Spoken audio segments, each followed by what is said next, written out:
Bom, nós vamos continuar falando da luta dos trabalhadores e trabalhadoras brasileiros. Quero convidar agora o Leandro Lanfredi. O Leandro Lanfredi, ele é petroleiro, diretor do Sindicato dos Petroleiros do Rio de Janeiro, que é vinculado à Federação Nacional dos Petroleiros e não à FUP, né? São duas entidades bem distintas na luta petroleira no Brasil, e é militante do Movimento Revolucionário dos Trabalhadores, o MRT. Lanfredi, chega mais.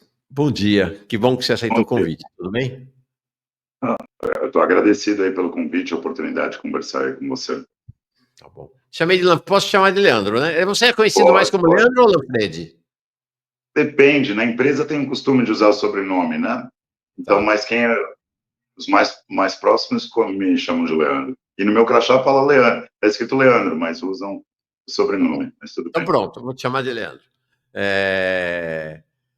Bom, nós trouxemos aqui, há 2 dias atrás, um trabalhador da MIB, da empresa da MIP, né, que é uma empresa de terceirização de mão de obra que presta serviços para a Petrobras e a Transpetro, né? O Dino Saavedra, ele é servente de pedreiro em uma obra terceirizada da Petrobras, no Rio de Janeiro, e ele, junto com dezenas de colegas, foram lesados pela empresa, né? Uma empresa, não é uma empresinha, não, é um contrato de R$1 bilhão com a petroleira. Não receberam salário, benefício, 13º, encargos relativos à demissão, e até onde sei, você confirma para nós depois, a Petrobras, que deveria se responsabilizar pelo caso, pelos termos do contrato, lavou as mãos tanto a Petrobras como a Transpetro. Me fala, a partir da situação do Dino, qual é a situação dos trabalhadores e trabalhadoras terceirizados da Petrobras e das suas subsidiárias? Então, a gente tem uma situação muito grave, uma continuidade, é a cara na Petrobras da precarização do trabalho que a gente tem no país, né?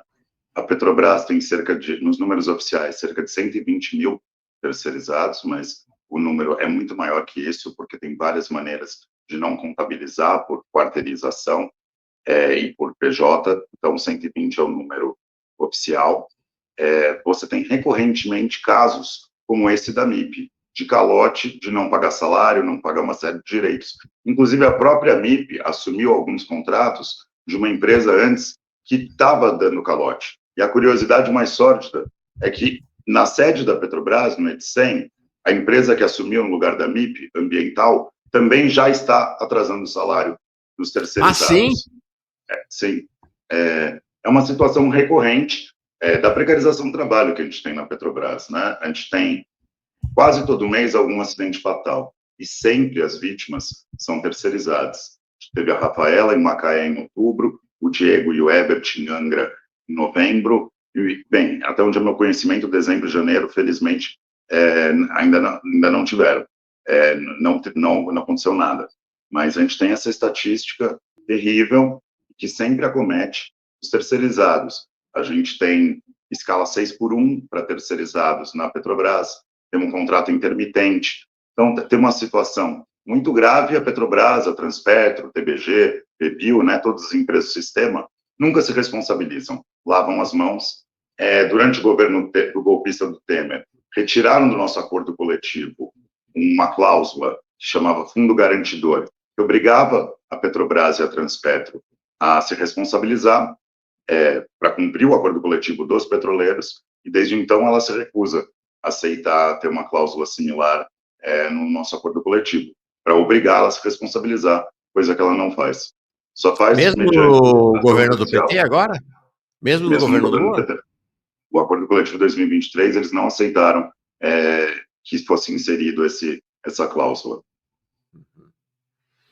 Agora, a terceirização e a precarização hoje está generalizada. A Petrobras hoje tem mais funcionários de carteira assinada da Petrobras ou mais terceirizados e precarizados? Como é que é essa relação hoje? A relação é um pouco mais de 2-1 terceirizados em relação aos próprios. 2 terceirizados para cada funcionário carteira assinada Petrobras, petroleira, efetivamente?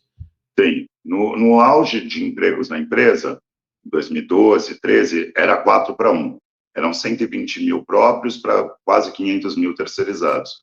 Hoje nós estamos com 55 mil próprios e 120 mil terceirizados, aproximadamente. Tá? Não são números precisos, porque o último número oficial da empresa é de abril de 24. Então, é um pouco baseado na nossa experiência do que se expandiu do começo de 2024 para agora. Entendi. Impressionante. Impressionante, realmente. Agora, mas a Petrobras não é estatal? A Petrobras não é de maioria, a maioria do capital não é do Estado brasileiro. A Petrobras não é fruto da luta do povo brasileiro. Homem, o que acontece? Ela é fruto da luta dos trabalhadores, do povo brasileiro, mas ela é gerida pelo Estado brasileiro em prol do capital privado, em sua maioria imperialista. Por exemplo, você tem dois tipos de ações, as ordinárias e as preferenciais. As preferenciais recebem alguns aspectos a mais de dividendos. Nas preferenciais, que não são as votantes, 51% das ações, segundo o número oficial da empresa, são estrangeiras, vendidas em bolsa em Nova York. Ou seja, pode ter, inclusive, estrangeiro comprando aqui na Bovespa, mas em Nova York, 51% das ações preferenciais.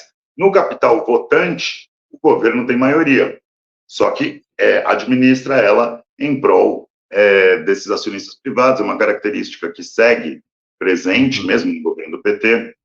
Em 2023, a Petrobras teve dividendos recordes, só comparáveis com o de 2022, em Bolsonaro. E nesses 2 anos, ela teve entre as 10 empresas de qualquer ramo de negócio no mundo, das mais que pagaram dividendos, tanto 2022 quanto 2023. Nas duas, ficando em segundo lugar no mundo. 2022 perderam para BHP Billing, em torno de carvão, e em 23 para Samsung. Impressionante. Ou seja, apesar dela ser um ativo do Estado brasileiro, então, em tese, do povo brasileiro, ela é gerida a partir de uma ótica privada. Completamente gerida para o lucro, e mesmo um pouquinho que vai para o Estado brasileiro, pela lei, não lembro o número agora, desde o Fernando Henrique, os lucros de estatais obrigatoriamente vão para o serviço da dívida pública. Então, mesmo a parte que vai para o Estado, que é cerca de 16%, vai para a dívida pública, não vai para a educação, para a saúde e para a necessidade do povo brasileiro. Isso é um aspecto que fica intocado entre o governo Bolsonaro e agora o Lula. A maior diferença é que no governo Bolsonaro estava se privatizando ativos, e agora não. Porém, vamos dizer, essa privatização silenciosa, invisível, segue operando a todo vapor. Impressionante. Deixa eu olhar aqui algumas mensagens que chegaram. Aqui, ó. A Vimerim, corte da fala da Letícia Chagas, que falou antes de você chegar, urgentemente, vai ter, claro. Cláudio Monteverde aqui, como novo membro. O carregador de piano também. Nome da Rosa, se a Letícia não tinha um fã, eu sou o primeiro. O discurso contundente, embasado e regado a muita inteligência, mandou a braba mesmo. Claudião, dobrar a GCM, está falando de São Paulo, do projeto que era do Boulos na campanha eleitoral, e colocar a PM em todas as escolas via ronda escolar era o projeto do Boulos, não só do Nunes. Miriam Marques, lá de Nova York, nossa comunista em Nova York, mandando parabéns pela sua luta. Acho que fica tanto para a Letícia quanto para você, Leandro. O Glauco dizendo que a juventude que ousa constrói o poder popular. Mais parabéns para a Letícia, não tinha visto. Desculpa, Leandro, mas você estava assistindo a Letícia aqui. Impressionante, realmente. Sim, muito bom. Parabéns, Letícia Chagas, que sua luz ajude a salvar a esquerda brasileira. O Clydes faz uma sugestão. Estou lendo A Esquerda Não é Woke, de Susan Neyman. Está interessante, fica a sugestão. E mais, o Alexandre Maia e a Lola Costa chegando como novos membros e membras. Leandro, explica para nós o que é o Sindicato dos Petroleiros do Rio de Janeiro, né? Do qual você é diretor, e explica um pouco essa lógica da organização sindical dos petroleiros, que tem a FNP, Federação Nacional dos Petroleiros, e a FUP, a Federação Única dos Petroleiros, que única não é, né? Porque tem as duas. Sim. Bem, os petroleiros, nós temos 17 sindicatos no país, cada um deles representando alguma base estadual, alguns são supraestaduais, você tem alguns que representam mais de um estado, e tem, por outro lado, alguns que é uma parcela de um estado. No caso do nosso, do Rio de Janeiro, a gente representa todos os municípios de, vamos dizer, desde Paraty até Cabo Frio, com exceção de Duque de Caxias, que é um outro, e de Cabo Frio em diante, que é um outro, que é o Norte Fluminense. O movimento sindical petroleiro, até aproximadamente 2006 ou 2007, não lembro, só tinha a Federação Única dos Petroleiros, mas naquele momento, tal como no governo federal, no governo Lula, estava acontecendo uma reforma da Previdência, na Petrobras teve uma alteração drástica e contrária aos interesses dos trabalhadores nos direitos na aposentadoria. E naquele momento, a FUP votou que todos os sindicatos eram obrigados a ser favoráveis. Então, ela meio que forçou os que eram contrários a esse projeto a saírem. E assim surgiu a FNP. Ao longo do tempo, uma diferença importante se dá em torno de ser independente ou não dos governos do PT e da gestão da empresa. A FNP ela é contrária a indicar gestores, prática que a FUP não é, ao contrário. Temos vários diretores e outros cargos relevantes atualmente na Petrobras e na Transpetro, que são ex-diretores da FUP. Então, essas são, vamos dizer, em linhas gerais, a divisão que existe entre as federações.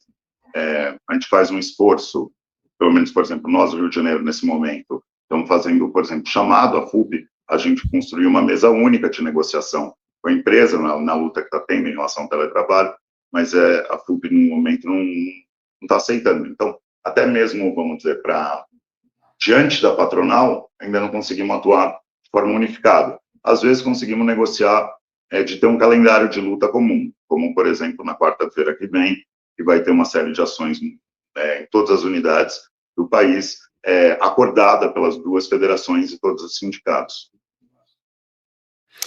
Você falou, então, você tinha falado do tema da precarização / terceirização e agora você falou do tema do teletrabalho. Explica o que está acontecendo.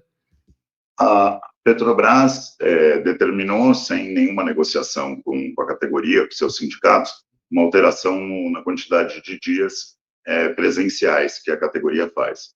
Então, a gente está desde 2020 com um trabalho híbrido, então faz 5 anos as pessoas organizaram sua vida pessoal, familiar, em torno da quantidade de dias presenciais que tinha. Tem muita gente que foi forçada a mudar para o Rio de Janeiro, por exemplo, devido à privatização das suas unidades, e não trouxe a família. Então, a pessoa, ela dorme uma noite no Rio, viaja de madrugada e mantém sua família no local de origem, na Bahia, no Espírito Santo, Sergipe, alguns dos lugares que foram privatizados. Então, é muito sentido pela categoria essa alteração, e uma alteração feita de forma autoritária, por fora de qualquer negociação. Então, tem acontecido atos históricos, do ponto de vista de engajamento do administrativo, que é uma parcela da categoria com menos tradição de luta, atos impressionantes. Teve ato de mais de 1.500 trabalhadores, que representa 25% do total daquela unidade. Não é daquele dia, né? Porque as pessoas vão em dias separados, né? Por causa desse trabalho híbrido. E atos, inclusive, muito interessantes, que vários deles têm sido dentro das unidades. É uma característica um pouco subversiva, que não se via em muitos anos na empresa. Agora, ao mesmo tempo que temos isso, tem acontecendo uma onda de lutas de terceirizados, né? Que é a própria expressão do Dino, da MIP. Todo dia tem algum lugar, alguma greve de terceirizado. Todo dia. Hoje, eu só sei em Duque de Caxias. Talvez eu não esteja sabendo de outras, mas todo dia tem alguma. Por calote ou por lutas por mais direitos dos terceirizados. Não, e aqui está aqui, ó, a ACA Jesus. Sou terceirizado, o ACA Jesus, aqui na Reduc, Refinaria de Caxias. E sempre ouço os petroleiros falando que estão trocando o BR, imagino que sejam petroleiros, né, contratados, carteira assinada pela Petrobras, por terceirizados. processo que não para, né, da terceirização. Sim, você tem uma série de funções que foram extintas. Então, isso começou no governo Lula. Você tem funções que não existem mais, como para petroleiro, você não tem mais um auxiliar, você não tem mais um caldeireiro, você não tem um piloto de helicóptero, que é necessário para chegar nas plataformas. Você tem várias coisas que não existem mais na Petrobras. E ao longo Tudo do tempo, terceirizado. tudo terceirizado. E ao longo do tempo, várias funções foram se esvaziando. Por exemplo, técnico-químico. Então, os laboratórios todos foram terceirizados e você acabou colocando, todos não, mas em grande parte, terceirizados, e colocando esses técnicos químicos para virar técnico de operação, focando o efetivo próprio, ou no, vamos dizer, gerencialmente, no administrativo, ou somente para operação. A gente tem uma situação muito curiosa. A empresa tem 18% dos seus funcionários com cargo de confiança, ou seja, 1 a cada 5 tem cargo. Provavelmente um segundo é substituto desse que tem cargo. Você tem um outro fiscal de contrato, um outro que substitui o fiscal de contrato, e tem uma quinta pessoa que faz alguma atividade produtiva, e o resto é terceirizado. É insustentável uma empresa que 18% da sua força de trabalho tem cargo. Isso só pode acontecer tendo um exército de terceirizados embaixo desses cargos, que é a realidade que a gente segue tendo na Petrobras. Essa cara Petrobras da precarização do trabalho, como eu falei antes, por exemplo, contrato intermitente na maior empresa do país. Tem coisa absurda que aconteceu não com o Dino, que vocês entrevistaram, mas com outro contrato da MIP em outra unidade, que eles estavam fazendo manutenção de tanque. O tanque é uma estrutura metálica que você só pode trabalhar, você tem alguns cuidados como trabalhar nele. Você não efetua trabalho nele tendo chuva, relâmpagos. Aí, no dia que tem previsão do tempo, a empresa dispensa o terceirizado, porque não vai poder trabalhar. Então, você tem a situação absurda de, na maior empresa do país, você tem um terceirizado com carteira assinada, trabalhando no sistema Petrobras e que ganha menos que um salário mínimo. Porque é a uberização completa, ele só ganha se trabalha. Mesmo se exatamente. E isso está intacto, isso, vamos dizer, são esse tipo de situações que permitem avançar depois na privatização da empresa, porque ela segue gerida para o lucro, segue baseada no trabalho precário e terceirizado, e segue sendo autoritária também, né? Como esse exemplo que eu dei, que ela fez um ataque ao direito do teletrabalho sem absolutamente nenhuma negociação com os sindicatos. Ela teve a cara de pau de, no dia seguinte de decretar isso, chamar os sindicatos para uma reunião de tirar dúvidas. Então, não, a gente não tem nenhuma dúvida. Não tem que ter essa reunião. A gente entendeu muito bem o que está acontecendo, não tem nenhuma dúvida. Isso aqui é negociação ou tirar dúvida? Se é tirar dúvida, não tem porquê. E ainda não teve negociação em relação a esse tema. Vai ter hoje uma reunião, mas não estamos muito otimistas pelo nível de autoritarismo que estamos vendo por indicados do governo Lula, o que não é muito diferente do que aconteceu no IBGE, por exemplo, uma tentativa de privatizar e feito de forma, foi denunciado pelos trabalhadores de forma autoritária, pelo indicado do governo PT, ou mesmo a intransigência que a gente viu em outras nas universidades, no IBAMA, no INSS, em algumas lutas importantes aí do funcionalismo federal, ao mesmo tempo, né? Deixa eu ler aqui, Leandro. O Tiago diz assim: sindicalistas assumirem cargos na direção da Petrobras é contra os princípios da independência de classe, ainda que executem uma política revolucionária. E o Clyde diz assim: quer dizer que a gestão da Petrobras é neoliberal? Pois é. Concordo em gênero, número e grau, é completamente neoliberal. Como que uma empresa gera 90 bilhões de reais em dividendos? E esses dividendos vão para o bolso de 51% de ações estrangeiras. Então, acho que são números que falam por si, de quão neoliberal continua sendo essa empresa, essa precarização do trabalho que eu falei. E eu concordo também, nós somos contrários a que algum representante dos trabalhadores assuma um cargo que não seja eleito diretamente pelos trabalhadores na empresa. É diferente, por exemplo, da eleição ao Conselho de Administração, que é eleito por sufrágio dos trabalhadores, e não por alguma indicação política que a FUP coloque alguém lá, ou não só a FUP, ou outra entidade sindical, falando de forma mais geral. Queria te fazer uma pergunta, vou deixar você respondendo no ar, dou uma saída um segundinho e já volto, mas queria colocar para você o tema que foi uma das grandes promessas de campanha do presidente Lula, que era reestatizar as refinarias privatizadas. Como é que vocês enxergam esse tema das refinarias?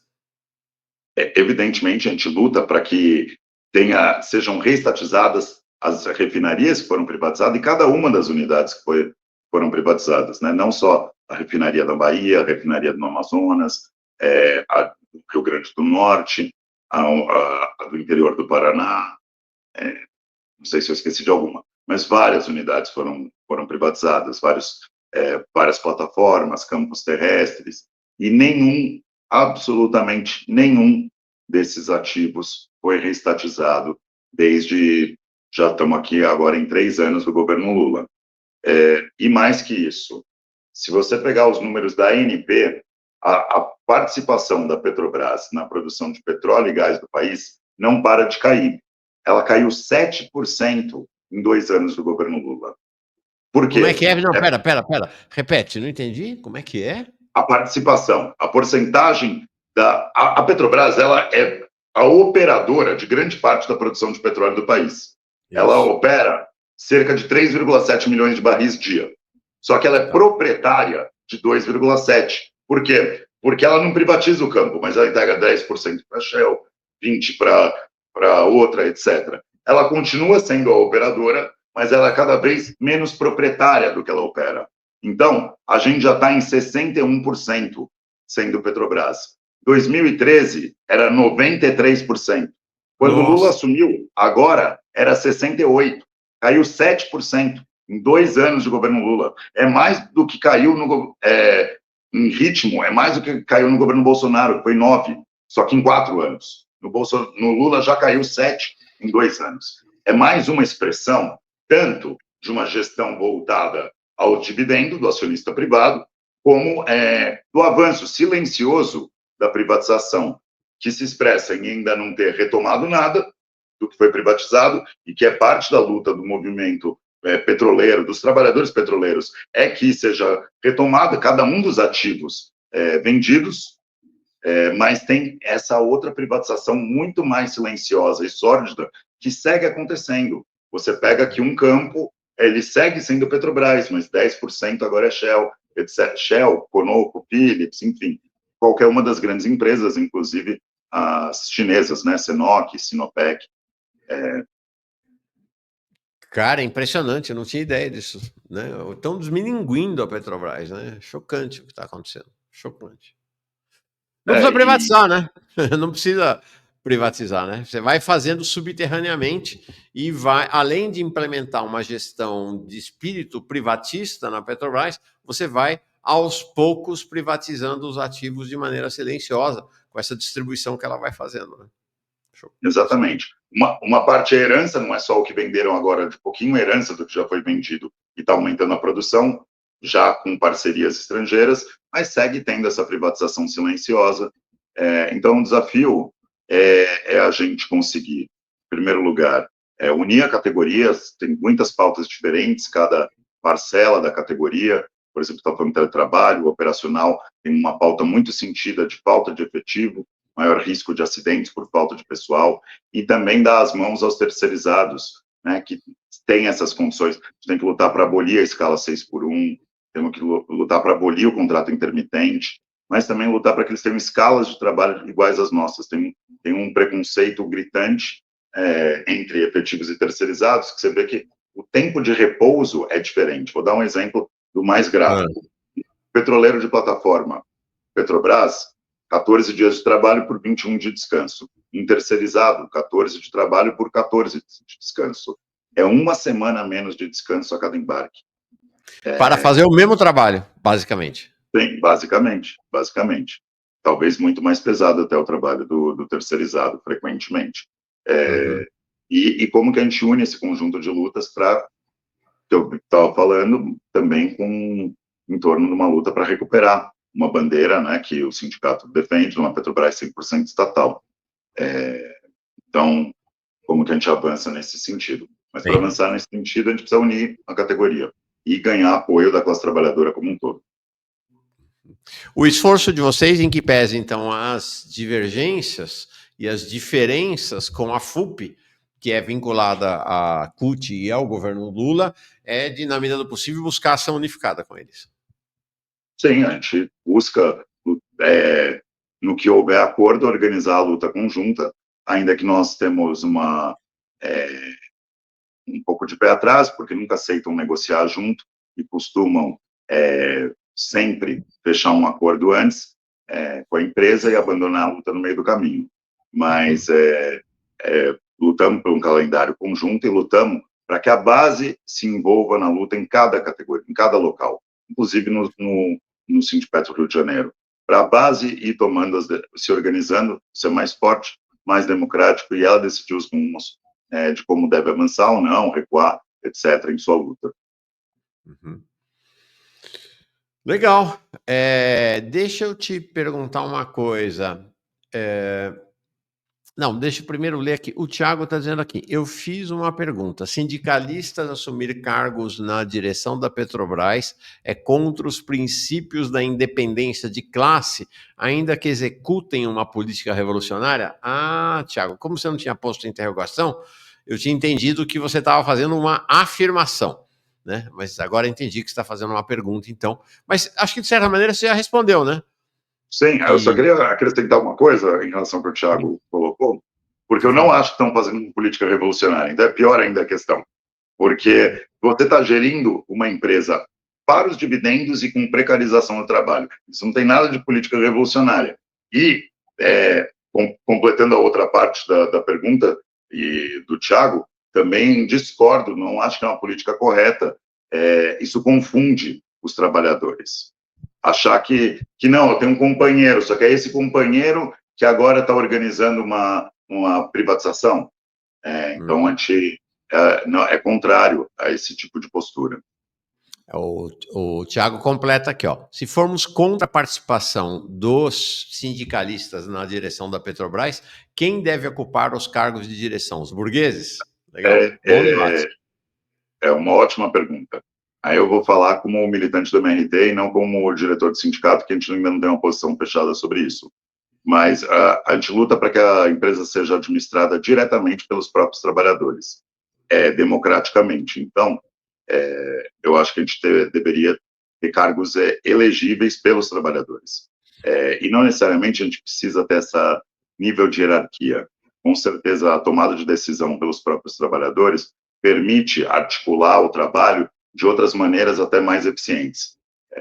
Então, não acho que tem que ser ocupado pelos burgueses, tem que ser ocupada por nós trabalhadores, mas de forma mais direta, e não por um acordo de bastidores que vai colocar determinado sindicalista em tal gerência, mas sim nós trabalhadores decidimos os rumos da empresa como parte da luta que a gente decidiu os rumos da nossa nação, junto com todas as outras do mundo, projeto socialista mundial. Certo? Legal. Leandro, o estimado Tamagnoni chega aqui como novo membro. Então, como eu disse, o motivo original de te convidar para vir aqui, te agradeço demais por você ter aceito, foi esta denúncia que a gente recebeu da situação dramática vivida pelos terceirizados dessa empresa de terceirização de mão de obra que prestava ou presta serviço ainda para a Petrobras, a MIP, que deu cano em dezenas de trabalhadores. Né? Quem veio aqui desse grupo de trabalhadores foi o Dino Saavedra, foi muito impactante a entrevista dele, muito forte, efetivamente. Inclusive, ele fez um depoimento. Deixa eu já adiantar, o Dino, ontem, quando eu falei para ele que você viria aqui hoje, ele estava péssimo, era aniversário dele, ele estava em depressão profunda, né, porque está desempregado, estava ali falando aqui, está vendendo biscoito Globo na praia para tentar sustentar a família, tem 6 filhos, essa é a situação dramática, né, dos trabalhadores e trabalhadoras brasileiros. Né? Biscoito Globo é o biscoito de polvilho famosíssimo aí no Rio de Janeiro, né, porque quem não é do Rio talvez não conheça, né. E, de fato, vende-se um monte na praia. E aí ele falou que ontem foi o aniversário dele, hoje é aniversário da filha dele, e é aquela coisa, não tem dinheiro nem para comprar o bolo de aniversário. Então, estou pondo aqui o Pix que ele me mandou. Quem puder ajudar, colaborar, dar um socorro ali para ele nesse momento, tá? Bem importante. Então, tá aqui no chat o número do Pix, tá? O número do telefone e o número do Pix dele. É uma grande pessoa, um grande lutador que eu tive a honra de conhecer. Você conhece o Dino? Conheço. Na entrevista ele até fala de mim. Porque exatamente, ele falou. Agora... Ele... É uma história curiosa, deixa eu contar isso aqui, uma anedota interessante do potencial do que pode ser um sindicato se a gente começa a atuar de uma outra maneira, né? O pessoal da MIP, de algumas unidades que a gente não conhecia, não tinha uma relação, como assim dizer, sindical com eles, que legalmente a gente não representa, eles são construção civil. Mas eles viram uma nota no site do sindicato apoiando a luta de outros trabalhadores da MIP, que são metalúrgicos, em outro contrato. Então, a gente apoiou uma greve deles. Aí eles olharam, bem, se o sindicato de petroleiros apoia a luta da MIP ali de metalúrgicos, vamos lá no sindicato pedir socorro para organizar um ato. Então, um dia apareceram vários deles no sindicato, falando, olha, a gente quer organizar um ato hoje. A gente ajudou a organizar o ato no dia mesmo ali, e desde então a gente fez alguns protestos, e é isso, eu estou até com uma camiseta que a gente começou a fazer numa campanha. Que legal. Que é parte de uma bandeira que a gente quer que os trabalhadores efetivos levantem para defender direitos iguais para os terceirizados e a gente avançar numa maior unidade da classe. Não é uma batalha fácil, mas é uma batalha que precisa ser dada. Tá aqui, foi muito forte, né? Muito emocionante até essa entrevista, essa conversa com o Dino. A gente separou um trecho, que a gente fez um recorte, né? Tá aqui, para quem não viu o Dino, vai conhecer ele agora aqui nessa nossa conversa minha e do Leandro.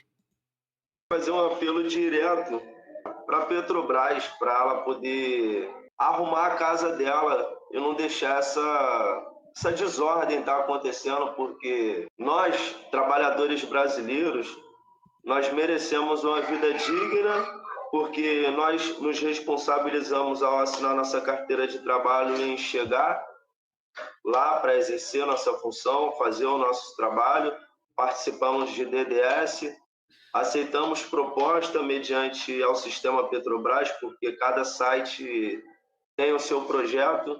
Por exemplo, lá onde nós estávamos tinha o projeto EPI, né? Tinha o projeto Amigo do Peito. Era muito cobrado isso, mas quanto em relação ao nosso atraso, né? A inadimplência da empresa que teve mediante a nós trabalhadores, não poderia estar acontecendo, mas infelizmente aconteceu. Eu espero que lá na frente outros amigos de trabalho não passem por isso que eu passei, e cada um trabalhador da MIP que passou por isso foi muito impactante na vida de cada um, porque como já falamos aqui anteriormente, foi próximo às festas de fim de ano, Natal, Ano Novo, teve muitas pessoas que tiveram uma experiência terrível, né? Porque teve um amigo que até falou, poxa, cara, esse Natal eu quero esquecer. Eu nunca mais quero lembrar desse Natal, porque ele não pôde prover uma ceia de Natal digna para a família, né? E além dos pagamentos estarem atrasados, o nome dele parar no Serasa depois, porque ele fez um empréstimo, né? E ele não conseguiu pagar. E está vivendo com a ajuda de parentes, né, cara? Que isso não possa estar se repetindo nunca mais. Assim é o desejo. Muito forte, né? Muito forte. E dramático, né, Leandro? E dramático. O primeiro ato que ele veio junto para organizar, já estava trazendo os biscoitos do Globo. No primeiro ato que eu já tive com ele, já tive uns 3 ou 4 diferentes manifestações da MIP com ele e vários outros companheiros de luta ali da MIP. E é dramático o que a Petrobras faz milhares de trabalhadores recorrentemente passar. Isso para não falar o nível de descaso e desumanidade que é como ela lida com o luto. Eu não sei quanto tempo a gente tem, senão podia até contar histórias desse tipo. Mas não deixa nada a dever a uma grande empresa petroleira imperialista, o jeito que ela lida com o ser humano e como ela não se responsabiliza. A gente está encerrando já, o Falcone está aqui já. Leandro, tem canal ou grupo que aborda essa luta contra a terceirização? Tem alguns, eu sugiro seguir, por exemplo, o Instagram do Sindipetro RJ, tem o meu, que é leandro.lanfred, que nem é meu nome. Então, tem vários materiais ali. Tem um movimento Nossa Classe, que eu faço parte, junto a vários outros trabalhadores. Mas achando ali meu nome aí, que já está aí na tela, é mais fácil. Eu achar alguns links, tanto para o Sindipetro, para o movimento que eu faço parte, e ali tem bastante material de cada uma dessas lutas que estão acontecendo. Legal. Leandro, nossa, gostei demais da nossa conversa. Vamos fazer mais vezes, tá? Daqui, estou botando no chat mais uma vez, quem puder, quem quiser e puder ajudar o Dino nesse momento aí de grande dificuldade, mandar um pix para ele lá. Aniversário, aquela que estava chorando no fundo, é a Manu, que é a filhinha dele, que depois veio participar da live também. Muito legal mesmo. Leandro, muito obrigado, gostei demais de você também. Vamos conversar mais sobre Petrobras, tá? Achei muito... Agradeço o convite, gostei muito de poder participar. Legal. Obrigado, abraço para ti. Abraço.